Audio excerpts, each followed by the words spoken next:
జై భీమ్. ముఖ్యంగా ఈరోజు ఈ మీడియా సమావేశం నిర్వర్తించడానికి ముఖ్య ఉద్దేశం ఏంటంటే రాయదుర్గం నియోజకవర్గం బొమ్మనహాలకు సంబంధించిన నేమకల్లు గ్రామంలో భారీ స్థాయిలో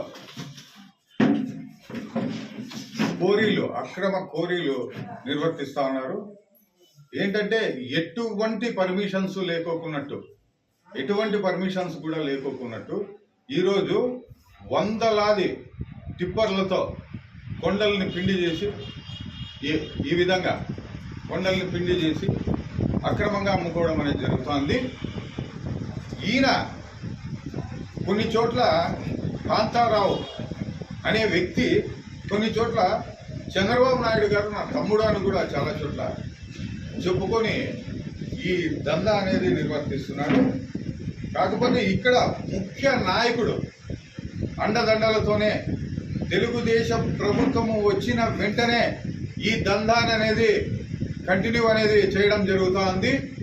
గతంలో ఇతనికి దాదాపు 30 కోట్ల రూపాయలు ఫైన్ వేసినప్పటికీ గవర్నమెంట్కి ఆ ఫైన్ అమౌంట్ కూడా చెల్లించకపోగా ఆ కోరీని యథావిధిగా కొనసాగిస్తూ ఇప్పుడు మరొక క్రషర్ను కూడా కొత్తగా ఇప్పుడు ఏర్పాటు చేయాలని చూస్తున్నారు.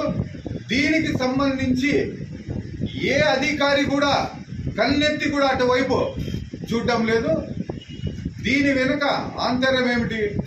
కూటమి ప్రభుత్వం దీని వెనుక ఉందా, లేక తెలుగుదేశం పార్టీ ముఖ్య నాయకులు దీని వెనుకలు ఉన్నారా?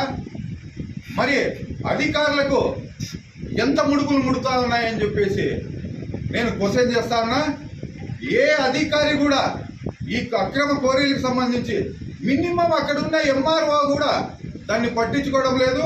అక్కడ తీరా చూస్తే మెయిన్ రోడ్డు కూడా స్థలాలు కబ్జా చేస్తే ఆ కబ్జాలు చేసిన స్థలాన్ని కూడా ఖాళీ చేయించలేని దుస్థితిలో బొమ్మనాల ఎంఆర్ఓ గారు ఈరోజు ఉన్నారు. అదేవిధంగా ఈ కోరీ గురించి చెప్పాలంటే అనేకమైన అక్రమాలు ఈ కోరీలో జరుగుతూ ఉండేది. అనేకమైన అక్రమాలు ఏ అధికారి కూడా పట్టించుకోవడం లేదు.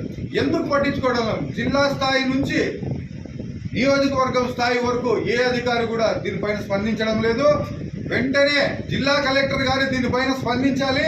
లేకపోతే బహుజన్ సమాజ్ పార్టీ ఈ విషయాన్ని క్షుణ్ణంగా ముఖ్యమంత్రి వారి దృష్టికి తీసుకెళ్తాది. అయ్యా, ఈయన మీ బంధువు అని కూడా చెప్పుకుంటా ఉన్నాడంట. మీ బంధువా కాదా అని చెప్పేసి బహుజన్ సమాజ్ పార్టీ కూడా క్వశ్చన్ చేస్తా ఉంది. ఈరోజు అనవసరంగా చంద్రబాబు నాయుడు గారు పేరును బద్నాం చేసే విధంగా ఇక్కడున్న కొంతమంది వ్యక్తులు తయారైతా ఉన్నారు. ఆయన అభివృద్ధి అని చెప్పేసి ముందుకు వస్తా ఉంటే మీరు అనవసరంగా ఆయన పేరుని మధ్యలోకి తీసుకొచ్చి దీన్ని ఆయన పేరును చెడగొడుతున్నారని చెప్పేసి బహుజన్ సమాజ్ పార్టీ తరఫున మేము తెలియజేస్తున్నాం. అయ్యా ముఖ్యమంత్రి గారు, ఇలాంటి వారిపైన మీరు వెంటనే చర్యలు అనేది తీసుకోవాలి. లేకపోతే సహజ సంపదకు చాలా ముప్పు ఉందని చెప్పేసి తెలియజేస్తూ జై భీమ్, జై భారత్.